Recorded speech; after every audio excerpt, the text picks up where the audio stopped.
지금부터 제 2020년도 제2차 순경시험 한국사 해설을 시작하도록 하겠습니다. 자, 1번. 한반도의 신석기 시대 문화에 대한 설명으로 가장 적절하지 않은 것입니다. 바로 답이 1번이 나오죠. 예, 기원전 약 70만 년 전부터 시작이 되었다. 자, 이건 이제 구석기 시대의 시작점을 말하는 것이죠. 어, 신석기 시대는 약 1만 년 전이죠. 예, 기원전으로 따지자면 약 BC 8,000년 정도 되겠죠. 2,000을 더 더해야 되니까.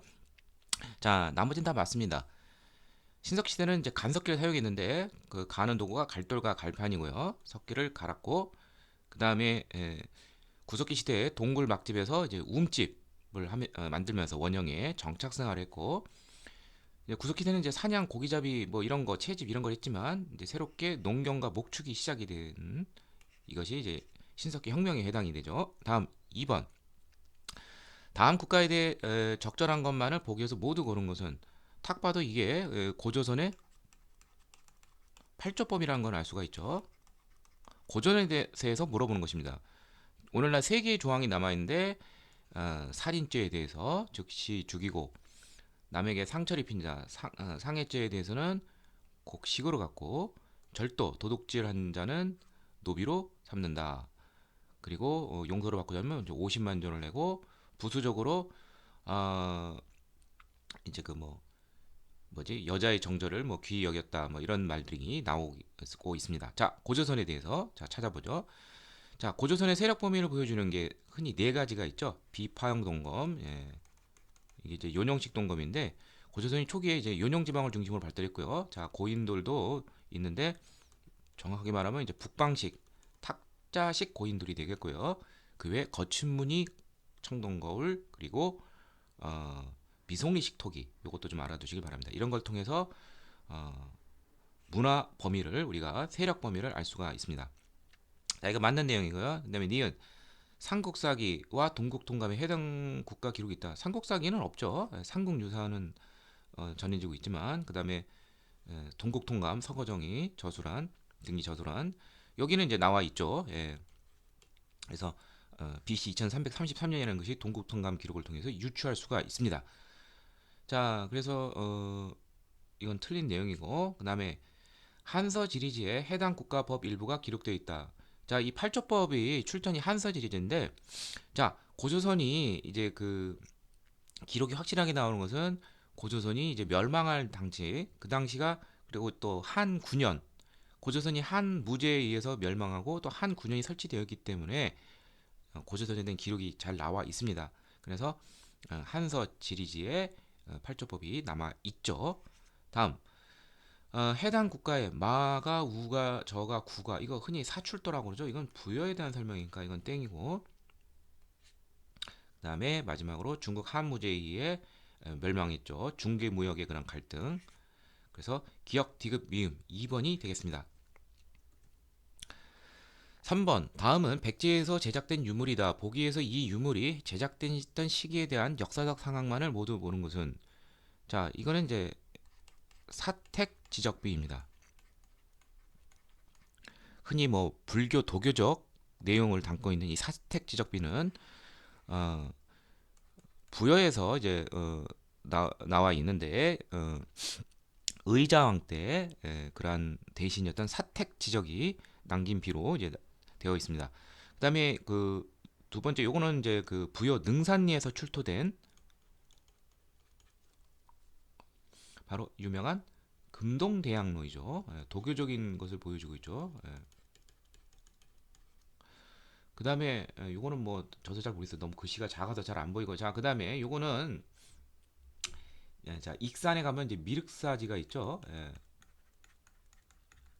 그 미륵사 그 석탑에서 해체가당에서 2009년에 이제 출토되었던 자 이거를 이제 사리를 보관하는 것을 이제 의식에 쓰이는 것을 사리장엄이라고 하는데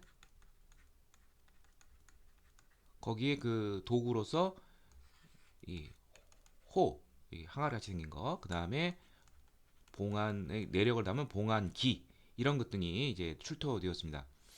자, 미륵사 석탑이 무왕 때 출토가 되었죠. 예.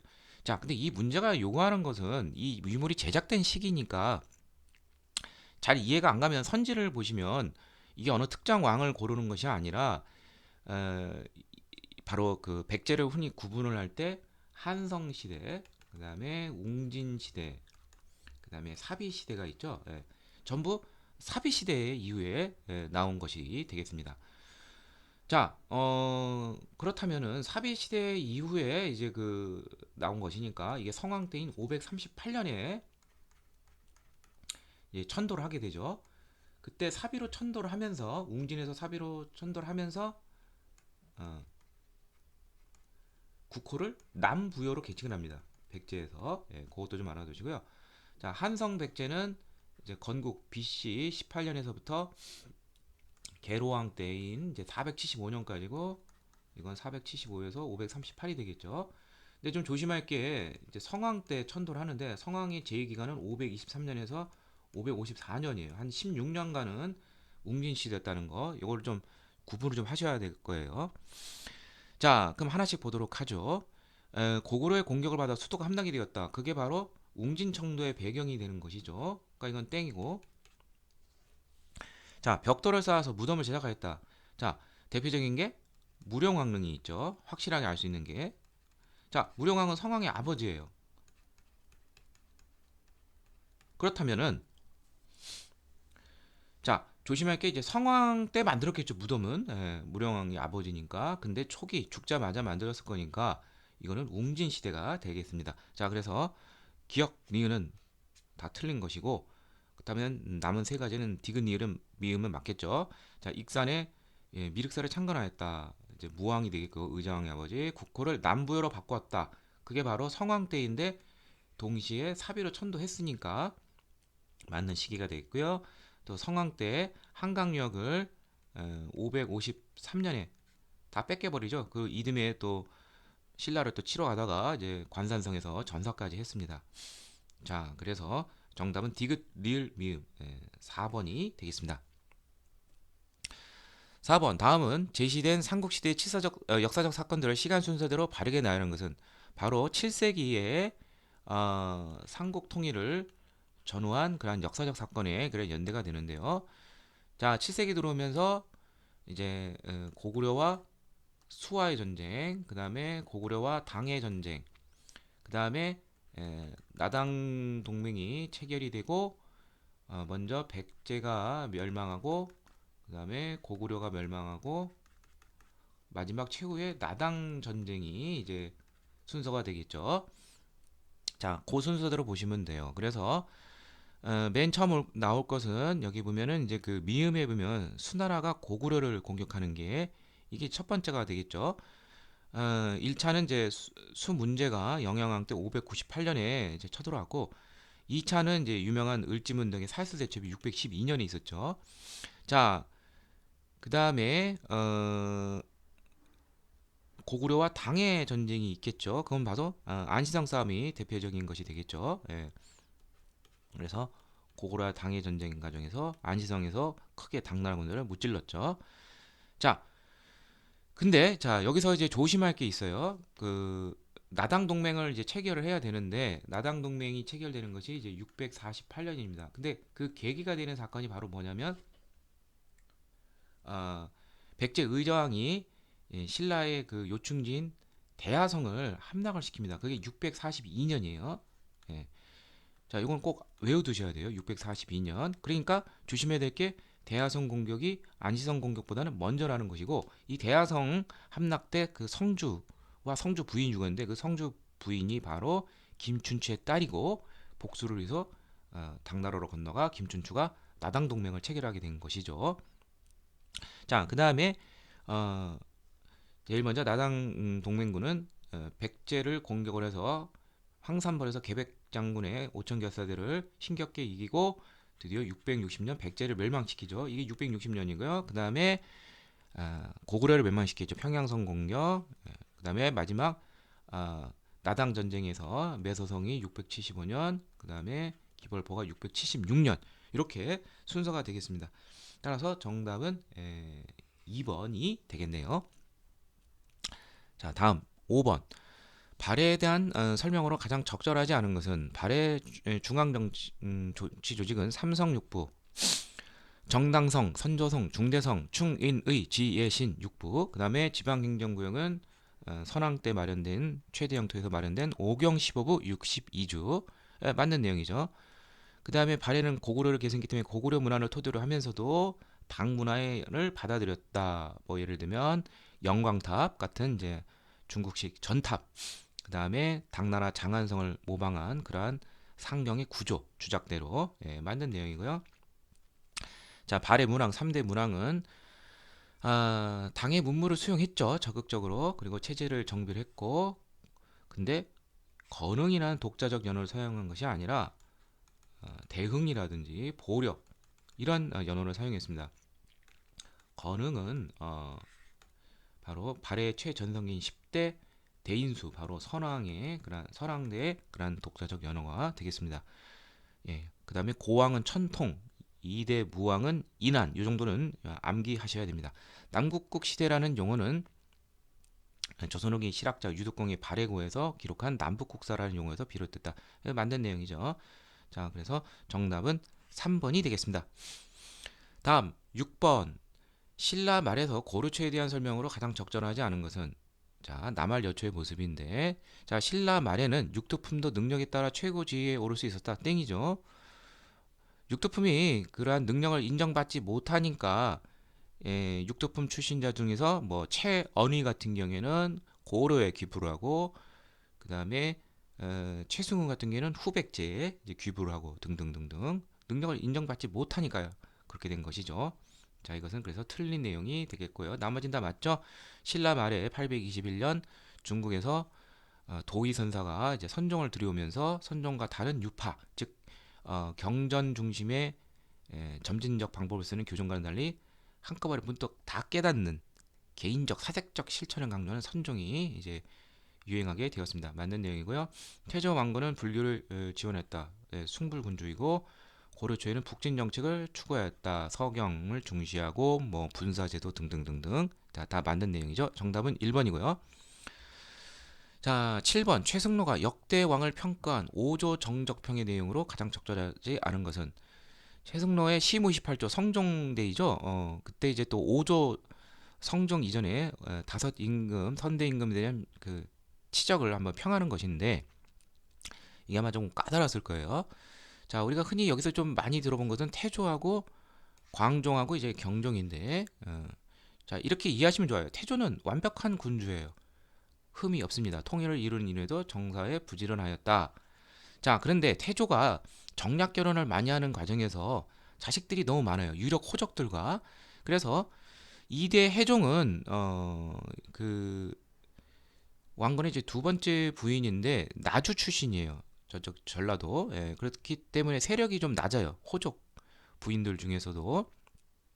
그래서 이제 좀 어떻게 보면은 좀 자신감이 없고 좀 이제 어떻게 보면 좀 겸손하고 뭐 그런 사람이었어요. 근데 자신이 왕위에 오르자 막 기라성 같은 태조의 자식들 뭐 대표적인 게 여기 광종이라든지 정종 이게 충주 유씨 소생인데 굉장히 힘이 좀 세죠. 예. 그래서 거기다가 또 이제 왕족이자 이제 그 최대 호족 세력인 왕규가 끊임없이 해종을 죽이려고 합니다.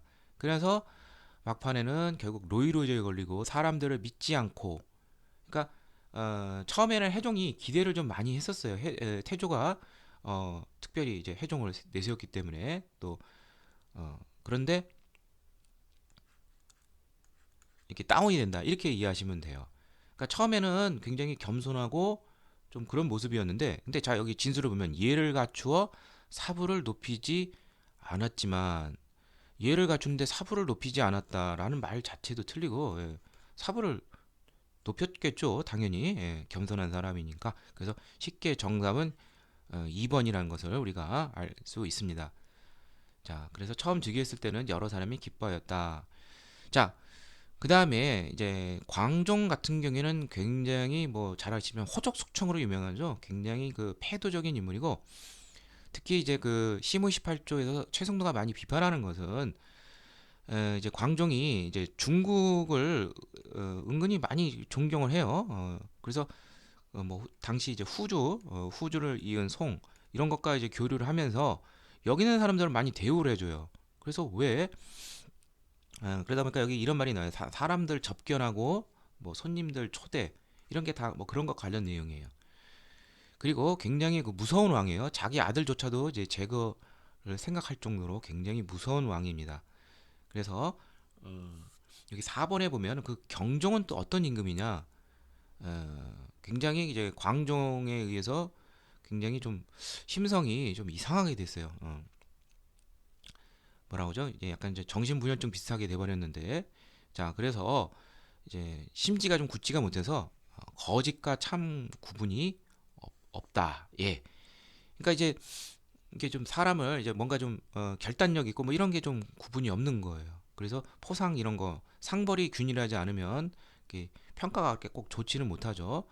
근데 뭐 이제 경종 같은 경우에는 이제 뭐 전시과 제도 뭐 이거로 유명하지만 자 광종 때 이제 호족들이 이제 너무 숙청을 많이 돼가지고 이제 경종 때 경종이 즉위하자 이제 벼르고 별렀어요. 그래서 뭐 경종 같은 경우에는 이제 복수법이라 가지고 니들 마음대로 알아서 해라 막 그런 혼란상이 일어날 정도였습니다. 마치 서부 시대 결투 이루어지듯이. 예. 그래서 이것도 맞는 내용이 되겠습니다. 정답은 2번이 되겠습니다. 8번 다음 중 최충원이 집권할 당시에 발생한 농민 천민의 저항 운동만을 고른 것은 모두 몇 개인가 이렇게 되어 있습니다.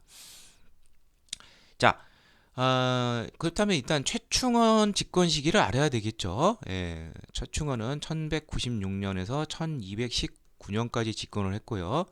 전임 지도자는 이제 무신 지도자는 이의민인데 1183년에서 1196년까지고 그 전은 경대승 1179년에서 1183년 그 전은 정종부 정종부는 1174년에서 1179년 그 전은 이의방 이의방은 1170에서 1174년 이렇게 정리하시면 되는데 자 한번 쭉 교과서에 나오는 뭐 그러한 반란 이런 거 한번 살펴본다면은 자, 이의방 집권 때 이제 동문면 병마사 김보당 이제 김보당의 난이 있었고 그 다음에 성형유수 조이총의 난이 정중 아, 그 조이총의 난이 1174년에 있었습니다.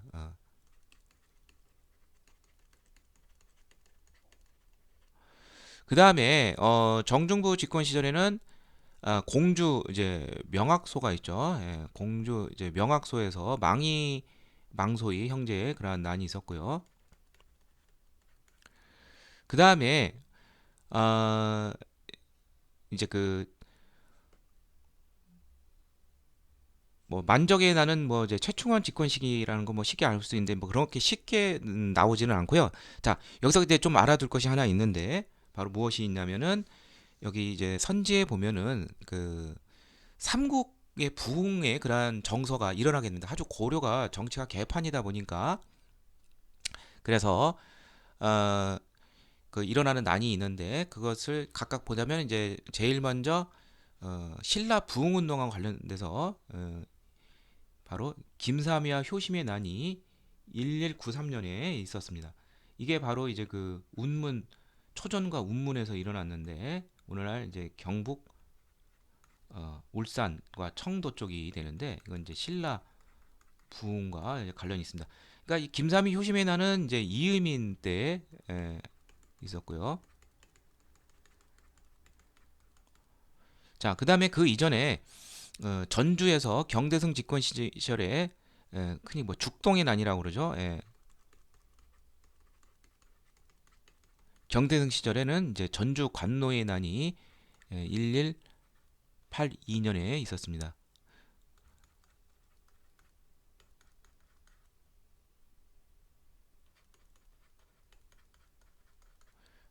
자, 그다음에 최충원이 이제 집권한 다음에는 뭐 만정의 난은 뭐 1198년 뭐 잘 알 테고요. 그다음에 그 고구려 부흥 운동과 관련된 난이 있어요. 그게 바로 뭐냐면 예, 최강수의 난이 있습니다. 최강수의 난이 1217년 최충원 집권 마지막 기회에 있었습니다. 자, 그 다음에 여기까지 많이 들었는데 아마 그 무슨 이비 패자의 난이니 광명 개발의 난이니 이런 거 아마 처음 들어봤을 거예요. 그냥 이렇게 외워두세요. 이거 사실 좀 전문적인 영역인데 이상한 듣보잡 나는 다 그 최충원 때 있었다 이렇게 이해하시면 돼요. 그래서 특히 이제 이비 패자의 난 같은 경우에는 그 최충원의 그 시급지가 어디냐면은 바로 진주죠. 그 진주 지역에서 최충원을 대리하는 그 주리 말단 관리들이 너무 농민들을 쥐어짰어요. 그래서 이제 그 이비 패자의 난이 진주 쪽에 있었고요. 1202년이니까 최충원 집권 시기가 되겠죠. 그 다음에 이제 광명 개발의 난이라고 해서 이거는 이제 합천 쪽에서 이비 패자의 난보다 먼저 1200년에 있었습니다. 그래서 정답은 기역, 니은, 미음이 되겠고요. 자, 이연년 형제의 난은 가장 뒤에 있었던 그러한 난인데요. 1237년입니다. 자, 이것은 최후 정권 때 있었던 그런 반란이다. 이렇게 이해하시면 되겠습니다. 자, 상당히 좀 까다로운 문제이고 아마 가장 어려웠던 문제인데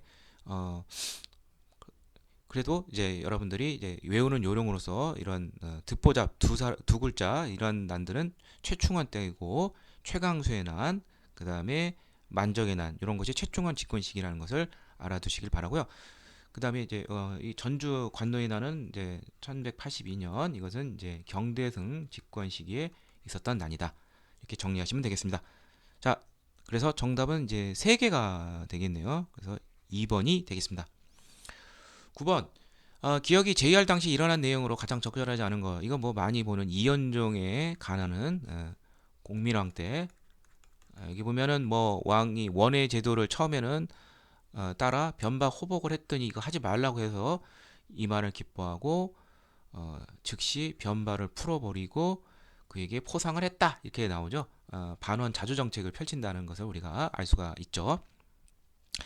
자, 그러면 공민왕 제의할 당시 내용이 아닌 거, 뭐 시험 문제 많이 나오니까 쉽게 풀 수 있을 것 같아요. 첫 번째, 최영의 요동봉벌을 추진하였다. 자, 이건 우왕 때죠. 이것 때문에 이제 중간에서 위화도 회군이 일어났죠. 정답은 1번이 되겠고요. 공민왕 때 홍건적이 두 차례 쳐들어왔죠. 1359년 이때는 서경이 점령이 되고 1361년은 개경이 함락이 돼서 나주까지 피신을 했습니다.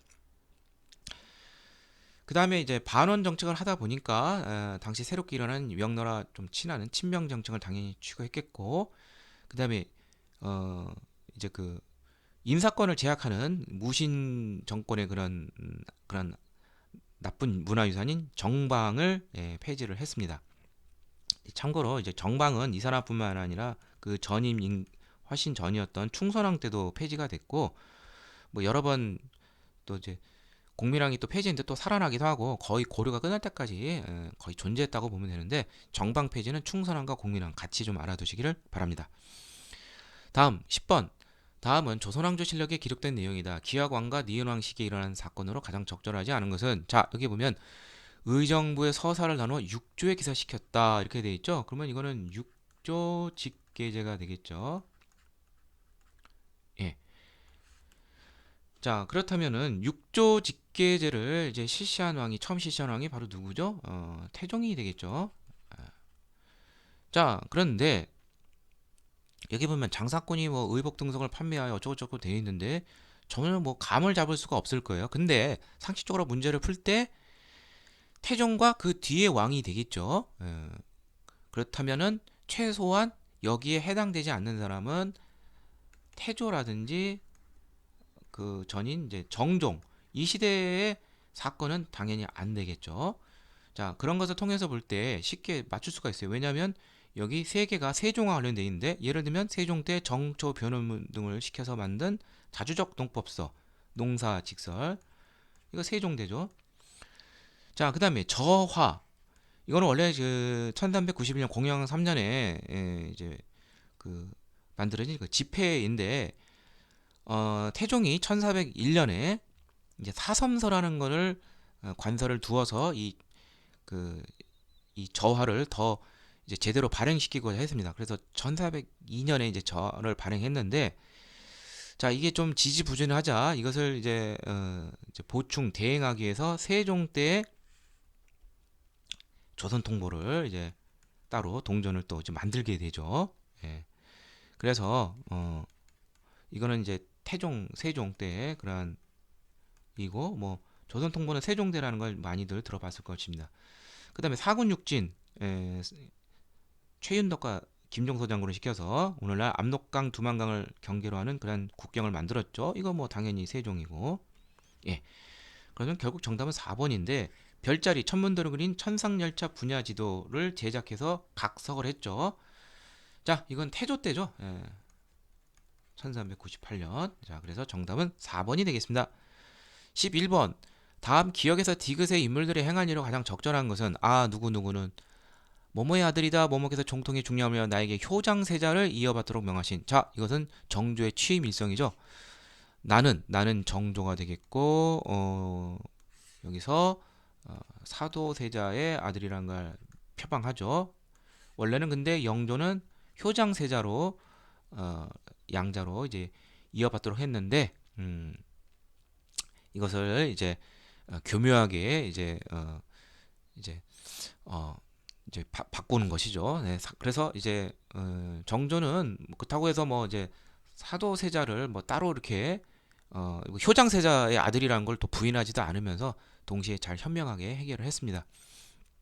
자, 그러면 이제 정조, 사도세자는 업적이 있을 수가 없죠. 예.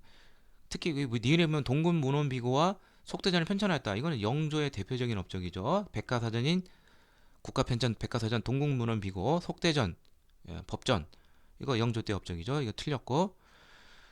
자, 그 다음에 디귿은 영조인데 수원화성은 정조죠. 그리고 기역과 니은은 영조와 사도세자는 탕평책을 시시했다. 이거 말이 안 되죠. 사도세자는 정조도 탕평책을 했죠. 영조 완론, 정조 준론. 자, 다 틀렸으니까 정답은 4번인데, 정조의 업적 중에 금난정권을 폐지하는, 유기전을 제외한 시전상의 금난정권을 폐지하는 신의 통공조치, 1791년 유명하죠. 정답은 1번이 되겠고요. 12번. 다음 내용을 주장한 사람에 대한 설명으로 가장 적절한 것은. 자, 아마 이거 처음 보는 사료일 거예요. 자, 이 사료는 박지원의 그 관홍소초가 있죠. 농서 중에.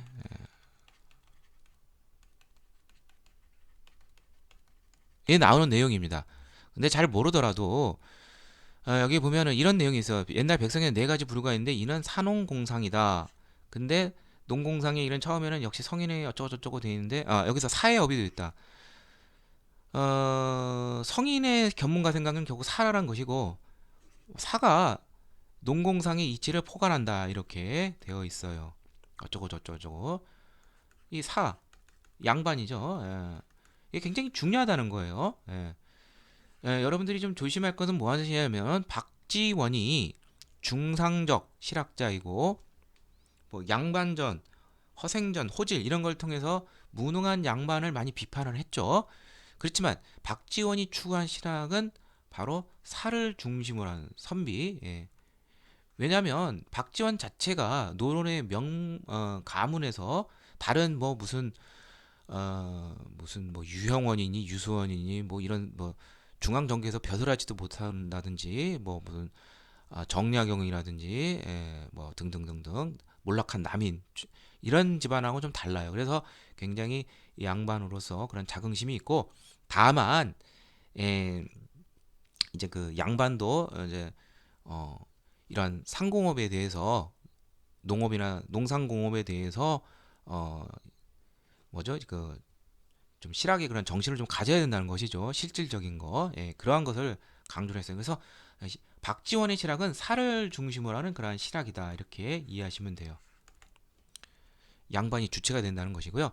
그 다음에 이제 박지원에서 이제 중요한 것은 이제 관홍서초에서 상업적 농업을 굉장히 중시하죠. 그래서 결국 뭐냐면 생산력을 높여야 된다는 것이고, 그리고 중상적 실학자이다 보니까 당연히 상업을 중시한다는 것은 결국 화폐 유통에 대해서 적극적인 입장이죠. 반대로 이익 같은 중농업파들은 농업 경제를 너무 중시한 나머지 이 상업이 농업에 이제 그 피해를 준다. 그래서 화폐에 대해서 굉장히 부정적인 입장을 취하고 있어요. 자, 그래서 정답은 쉽게 박지원의 그러한 주장은 농업 생산력을 높이는 데 관심을 기울였고, 그래서 상업적 농업 생산력을 높인다. 화폐 유통의 필요성을 주장을 했습니다. 자, 나머지는 어떤 인문인지 살펴보죠. 지구가 둥글다는 거, 각지지 않고 둥글기 때문에 스스로 돌고 무한하고 등등등, 그걸 통해서 중국이 세계의 중심이 아니다 라는 것을 비판하는 사람은 홍대영이죠. 예. 그 다음에 토지를 여 단위로 해서 공동으로 소유 경작하고 노동력에 따라 수확량을 배분하자고 제안한 거, 이거 이제 정약용의 여전제에 해당이 되죠. 다산 정약용의 그러한 토지 제도이고요. 그 다음에 양반의 상업종사를 강조하였고 전략보다는 소비를 권장하는 거, 우물물 비율을 통해서. 자, 북학위를 통해서 이렇게 주장한 사람은 중상적 북학과 실학자 박재가가 되겠죠. 자, 그래서 박지원에 대한 설명을 하는 것은 4번이 되겠습니다. 13번, 김득신의 파적도가 그려진 시기에 사회 경제적 상황으로 가장 적절하지 않은 거. 자, 김득신은 같은 시대 사람이에요. 풍속화가 두 사람 유명한 사람이 있죠. 김홍도, 그다음에 신윤보, 또 같은 이제 도화서 출신이 됩니다. 자, 그러면 조선 후기가 되겠죠. 조선 후기 사회 경제적 상황을 물어보는 문제이죠. 자, 생활 모습을 그리는 풍속화와 출세 장소 행운 복을 비는 민화, 둘 다 유행했죠. 맞고, 대동법의 영향, 그래서 공인의 등장, 상품화폐 경제 발달, 담배 인상 등 상품 작물 재배, 맞죠? 예. 근데 자, 세 번째, 보부상은 포구나 큰 지방의 큰 장시에서, 포구나 지방의 큰 장시에서 활동하는 것은 보부상이 아니죠. 이거는 객주가 되죠. 예, 객주. 또 여각이라 걸 같이 하죠. 객주들은 보통. 그래서 금융, 운송, 숙박, 여각죠. 그리고 뭐 중개, 창고 뭐 등등 종합금융회사다, 이렇게 이해하시면 돼요. 보부상은 지방 장시를 떠돌아다니는 규모가 좀 작은 상인들이죠. 그래서 정답은 3번이 되겠고요. 홍길동등 충격력은 친분제를 비판하고 탕골에 응자는 한글소설 유행, 맞죠? 예, 그래서 정답은 3번이 되겠습니다. 14번, 다음 흥선대원군 집권 시기의 내용 중 적절한 것만을 고른 것은 모두 몇 개인가? 자, 경복궁 중건을 위해서 발행한 화폐는 이제 당백전인데 청전을 발행했다. 이거 틀린 내용이죠. 원납전을 이제 발행은 아니고 이제 바쳤다, 이런 말은 있지만, 자, 청전은 청나라 화폐예요. 청나라 화폐를 조선에서 만들 수가 없죠. 다만 이제 화폐가 이제 뭐 부족하고 그러니까 청나라 화폐를 이제 당백전이 잘 안 중단시키면서 보충책으로 유통은 시킨 것은 맞아요. 예, 그래서 발행은 아니라 이제 유통 허용시킨 것은 맞지 발행은 아닙니다. 그래서 이건 틀린 내용이고요. 그리고 이제 당백전 이런 것이 화폐가 이런 게 자꾸 많아지면은 화폐 가치 하락하고, 또 명목 가치만 올린 것이죠. 물가 폭등 맞는 내용이죠. 다음 병인양력대 한성근은 문수산성 김포 쪽, 양원수는 강화도 정족산성 삼난성에서 전투를 벌였다, 맞는 내용이죠. 병인양력 주요 전투 지역. 그 다음에 통상수교 거부 정책을 고수했기 때문에 서양 선박에 필요한 물자의 제공과 난파된 선박의 선원 구조도 거절했다. 자, 이거 틀린 내용이죠. 왜냐하면 자, 뭐 이렇게 했을 거라고 생각하기도 쉽겠지만 제너럴 셔먼 사건이 있죠. 병인야뇨가 바로 있기 전, 바로 직전 1866년 제너럴 셔먼호가 이제 평양 쪽에 왔을 때 통상 수교는 거부했지만 이들에게 인도적으로 먹을 거 마실 거는 줬어요. 평양 군민들이. 자, 그래서 이것은 틀린 내용이 되고요. 그 다음에 자, 동학의 최재우가 혹세 무민으로 흥선대원군 집권하자마자 이제 처형당하고, 그 다음에 이필제난이 이거에 영향을 받아서 일어났다. 자, 아마 좀 처음 들어보긴 것 같기도 한데, 이필제난이 1871년에 있었어요. 근데 이제 2세 교주가 이제 최시영이죠. 예, 최시영하고 이필제가 연결이 됐다는 최근의 연구 결과가 나왔습니다. 그래서 저쪽 그 경북 그쪽 어, 뭐 평해 그쪽 지역에서 울산 그 위쪽에 그쪽 지역에서 이제 이필제난이 1871년에 있었습니다.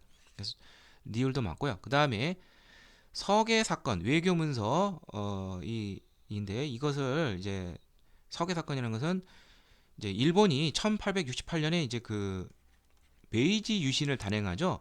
그러면서 왕정 복고를 하면서 천황이 이제 대두가 돼요. 그 이전에 막부 정권일 때는 막부는 그래도 왕은 아니니까 우리에게 서계를 보낼 때 겸손하게 이제 서신을 보냈는데 이제 뭐 천황을 내세우면서 건방진 표현이 나오게 됩니다. 그래서 흥선대원군이 이를 접수를 거부를 했어요. 그러자 일본에서는 이거 손을 좀 봐줘야겠다. 그래서 정원론이 등장하고 이 연장선상에서 운요 사건이라든지 강화도 조약으로 이제 이어지게 되죠.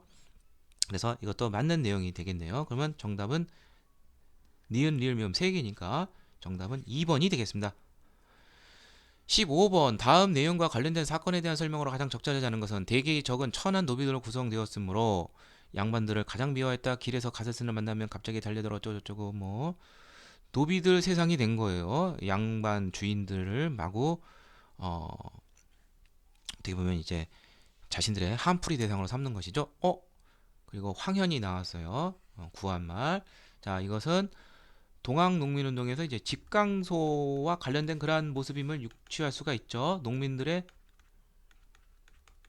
자치행정기구가 있는데 그것을 우리는 집강소라고 하죠. 예. 그래서 이것은 이제 동학농민운동하고 이제 관련이 되어 있겠고 이 집강소는 전국에 다 설치된 게 아니라 전라도 호남 지역에만 이제 설치가 되었습니다. 예. 자, 그러면 이제 직강소, 동학농민운동 이거와 관련된 걸 찾아야 되는데 자 하나씩 보도록 하죠. 동학농민군은 대도소를 중심으로 전라도 일대 독자적 자치구인 직강소를 설치했다. 맞는 내용이죠. 자, 2차 농민봉기는 손병희가 이끄는 난적과 전봉준이 이끄는 북접이 연합에 정했다. 이게 거꾸로 됐죠. 손병희가 북접이고 충청도 쪽, 전봉준은 원래 남접 출신이고, 예. 그래서 이 부분이 이제 틀렸으니까 정답은 2번이 되겠습니다. 그 다음에 동학농민군은 화성촉으로 무장한 관군과 싸우기로 해 장태라는 거, 그 대나무로 이제 닭 같은 거 원래 가두는 것인데 이거를 통같이 만들어야죠. 여기다가 창칼을 넣어서 굴려가면서 총알도 튕겨내면서 관군을 찌르는 거죠. 예. 이게 이제 황토현 전투 때 모습을 드러내서 활약을 많이 했습니다. 자, 그러나 이제 뭐 우금치 전투 같은 그런 데서는 이제 기관총을 쏘기 때문에 이제 이건 효과가 없죠. 자, 그다음에 동학 농민군의 자녀 세력은 자, 동학이라는 이름을 못 쓰니까 뭐 가난할 좀더 한빈단, 영어를 배우는 것이다. 남학당, 뭐 남쪽 학문, 뭐 등등등 동자를 빼고 뭐 이런 식으로 교묘의 이름을 바꾸면서 이들의 그 동학 운동의 특징이 이제 반봉건, 반외세, 반외세는 이제 항일 그게 되겠죠. 그러한 성격의 투쟁을 계속해서 이어나가긴 했습니다. 사실입니다. 그래서 정답은 2번이 되겠고요. 다음 16번. 다음 기억의 인물에 대한 설명으로 가장 적절하지 않은 것. 경무국장, 경찰국장에 해당하는 것이죠. 1919년 8월 15일 내무부. 자, 이거 뭐 임시정부와 관련된 것이고 임시정부의 초대 경찰 경무국장 한 사람은 백범 김구 선생이죠. 자, 이거를 모르더라도 선지를 보면 김구가 너무 많이 나와요. 상해에서 한인 애국단을 결성하였다. 그렇죠. 1931년. 예. 임시정부 초대 경무국장. 예. 맞는 내용이고 1932년 상해 대한교민단 의경대장으로 임명되었다. 뭐 잘 모르도 상해 쪽에서 많이 활동했으니까 유추해 볼 수 있죠. 네, 확실히 틀린 거. 자, 4번이죠. 단독정부 수립에는 반대해서 남북 협상을 하러 북행까지 했죠. 그런데 50총 선거에 후보로 출마했다. 말도 안 되는 소리죠. 예. 그래서 정답은 4번이 되겠습니다. 17번 해외 항일 독립운동에 대한 설명으로 가장 적절하지 않은 것은 자 자, 김원봉의 주도로 의열단, 한국독립당, 조선혁명당 등의 대표들이 난징에 모여 한국 대일전선 통일동맹을 출범시켰다. 자, 김원봉은 이제 초기 개인 일거 중심의 의열단 활동에서 이제 황포군관학교에 갔다 온 다음에 당과 군의 조직의 필요성을 많이 느꼈어요. 그래서 먼저 이제 당으로서는 이제 좌우 연합적인 민족 유일당 운동에 일어나서 이제 조선민족혁명당 민혁당을 이제 1935년에 창설했다는 건 많이 알 수 있을 거예요. 근데 그 이전에 느슨하게 먼저 한번 동맹 전선을 갖추게 됩니다. 그게 바로 한국 대일전선 통일동맹인데 1932년에 12월에 이것을 이제 출범시키고 이제 결합이 된 것이죠. 나중에 이 의열단을 중심으로 해서 이러한 세력들이 이게 맞는 내용이에요. 자, 잘 모르더라도 나머지에서 확실하게 틀린 게 나올 거예요. 자, 그 다음에 중국 국민당 정부는 낙양 군관학교에 한인 특별반을 설치하고 간부를 양성할 수 있도록 지원하였다. 자, 1932년 4월 홍코공원 윤봉길에 이걸 통해서 장개석 국민당 정부의 한인들의 이 그런 항일 활동에 큰 감명을 받아서 큰 도움을 주기 시작합니다. 그래서 그 일환으로 그 이듬해 1933년에 낙양 군관학교를 세워서 한국인 특별반을 만들고 여기에 뭐 지청천이라든지 이범석, 뭐 김원봉 이런 사람들을 교수진으로 해서 이제 간부들을 양성한 것 이것도 역시 사실입니다. 자, 근데 세 번째 1942년에 설립이 된 조선의용군의 일부는 자, 조선의용군의 일부가 뭐 이동하고 이런 거 아니죠. 조선의용돼야 되고 조선의용대는 1942년이 아니라 1938년에 결성이 되고요. 이것이 1942년에 이제 화북으로 이동한 세력이 조선의용군이 되고 개편이 되고 화북지대가 남은 병력이 한국 광복군에 김원봉과 함께 합류하게 되는 것이죠. 자, 그래서 이것은 틀린 내용이 되겠네요. 자, 그 다음에 1930년대 초 한국 독립군 지청천이 이끄는 한국 독립군은 중국 항일 무장 세력과 연합하여서 자, 네 가지 전투 외세죠. 쌍성보, 사도하자, 대전자령, 동경성 여기까지 다 알아두시고요. 뭐 헷갈리기 쉽게 또 비슷한 시기에 또 양세봉이 이끄는 조선혁명군이 있죠. 조선혁명군은 딱 두 가지 전투만 아시면 돼요. 영릉가와 흥경성 전투. 그래서 오늘날 남만주 또는 서간도 지역에서 있는 그런 지명들입니다. 정답은 3번이 되겠습니다. 18번 일제강점기 사회문화의 변화로 가장 적절하지 않은 것은 자 일제시대 주거 형태인데 1번은 자 현관과 화장실을 갖춘 개량 한옥이 보급이 되었고 옛날에는 뭐 이제 뭐 바깥에 있고 막 그랬죠. 그 다음에 복도와 응접실, 침실 등 개인이 독립이 공간이 있는 문화주택 이건 이제 상류축 주택이라고 보면 됩니다. 그러면 서민주택으로 이제 새로 나타나는 것이 이제 영단주택이라는 것이 있는데 일종의 뭐 연립 아파트 같은 그런 개념이라고 보면 되겠습니다. 더 심한 하류층 사람들은 뭐 토굴 같은 데 살았죠. 자, 이거 맞는 내용이고요. 그 다음에 농민운동이 활성화되면서 전국적인 농민운동 단체인 조선 농민총동맹이 결성되어 보다 조직적으로 농민운동을 이끌었다. 예, 이것도 맞는 내용입니다. 1927년이고요.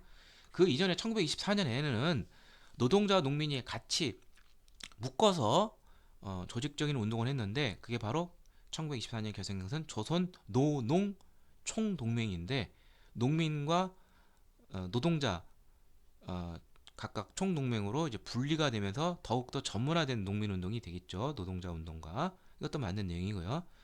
자, 그 다음에 방정환과 자 천도교 소년회의 이제 방정환과 그 다음에 이제 그 소년단 오늘날 이제 보이스카우트에 해당하는 것이죠.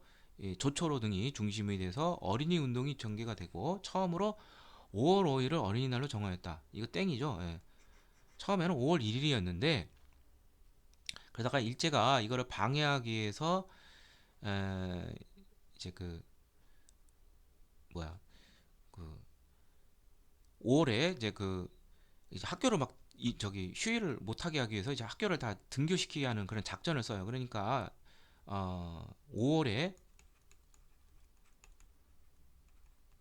첫째 주에 이제 어린이날을 이제 특정한 날을 이제 만들기로 했어요. 그랬더니 이제 왔다 갔다 해요, 이게.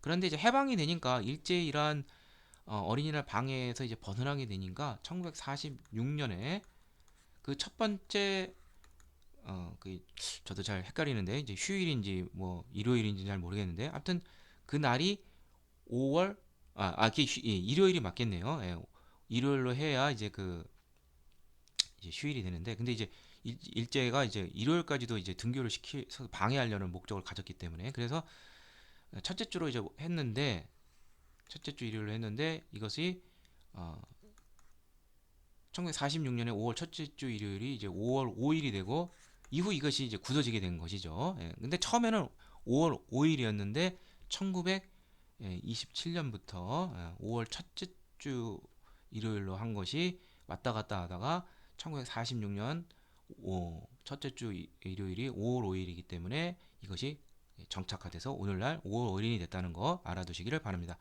자, 그래서 정답은 3번이 되겠고요. 그 다음에 도쿄 유학생들을 중심으로 연극 단체인 토레가 결성이 돼서 남녀평등 봉건적 인습비판 등을 주제로 작품을 만들어 순회 공연을 하였다. 이런 계몽적 성격을 이제 보여주고 있죠. 사회 참여적 그런 성격이 나오고 있습니다. 맞는 내용입니다. 자, 다음 19번. 다음 제시된 해방 이후에 사회 정치 상황을 시간 순서대로 나열한 것은 바르게. 자, 유엔 한국 임시연단의 감시하에 남한만의 총선거가 실시되었다. 이게 바로 1948년에 있었던 50총선거죠. 자, 제한국회는 경제 유전을 원칙으로 하는 농지개혁법을 1949년 6월에 공포를 하게 됩니다. 정부 수립 이후죠. 자, 이승만은 정읍에서 남쪽만이라도 먼저 정부를 수립하자고 남한 단독 정부론을 이제 제시한 게 유명한 정읍 발언인데 1946년 6월입니다. 여기에 반발해서 좌우합작 운동이 일어나고 좌우합작위원회가 1946년 7월에 결성이 되고 46년 10월에는 좌우합작 7원칙 합작을 하고 합의를 하고 그 다음에 여기 보면은 이제 미 군정도 이것을 지원하기 위해서 남조선 과도 입법위원을 1946년 12월에 창설하게 됩니다. 이 정읍 발언에 대한 이제 대항 조치라고 이해하시면 돼요. 그 다음에 이제 제헌국회 정부 수립 이후에 농지개혁법하고 또 하나가 반민족 행위 처벌법 친일파 처단을 위한 법이죠. 1948년 9월에 제정이 되었습니다. 자, 그래서 순서는 이제 정읍 발언부터 이제 시작을 해야겠네요. 그래서 디귿, 그 다음에 미음, 기역, 리을, 니은. 그래서 정답은 3번이 되겠습니다. 자, 그 다음에 마지막 20번 1950년대 시대적 상황에 대한 설명으로 가장 적절하지 않은 거. 자, 1950년대면 이제 이승만 자유당 정권이 장기 집권을 이제 추가하던 그런 시기죠. 그러면서 그 써먹는 수법 중에 하나가 헌법 개정과 또 하나는 반공 이데올로기입니다. 그 반공 이데올로기가 있는 것이 바로 국가보안법인데 원래 국가보안법은 이미 좀 만들어졌었어요. 근데 1958년 12월 이걸 개정합니다. 이른바 국가보안법이라고 이제 볼 수 있는데 굉장히 좀 그 정부를 비판한다든지 이런 내용까지 단순히 이제 반공을 넘어서 자 하나씩 보도록 하죠. 자유당은 국가보안법 개정안에 반대하기 위해 땡이죠. 보안법 개정안을 반대하셔 이 사람들이 이걸 내놓은 게 된 것이죠. 반대가 틀린 것이죠. 쉽게 정답은 1번이라는 걸 알 수가 있고요. 뭐 대통령의 명예훼손죄는 10년 이하 징역 뭐 이런 거 등등등. 그다음에 이제 그 헌법 개헌을 통한 그런 장기 집권이 두 개가 있는데 자, 초대 대통령이 하나의 중임 제한 조항을 적용하지 않는다는 내용. 이른바 4.4 5입 개헌이죠. 이게 1954년에 이제 있었고요. 그다음에 자유당은 대통령 선거를 간선제에서 국회 간선제에서 직선제로, 국회를 단원제에서 양원제로 여당 측과 야당 측 조금씩 발췌해서 절충시킨 거 이른바 발췌 개헌이죠. 여기서 핵심이 되는 것은 이제 대통령 직선제이기 때문에 국회에서 그러한 제약에 벗어나게 되죠. 이승만이 대통령이 되는데 그래서 1952년이었고요. 자, 그래서 정답은 1번이 되겠습니다. 자, 이상을 통해서 2020년도 제2차 순경 한국사 시험 해설을 마치도록 하겠습니다.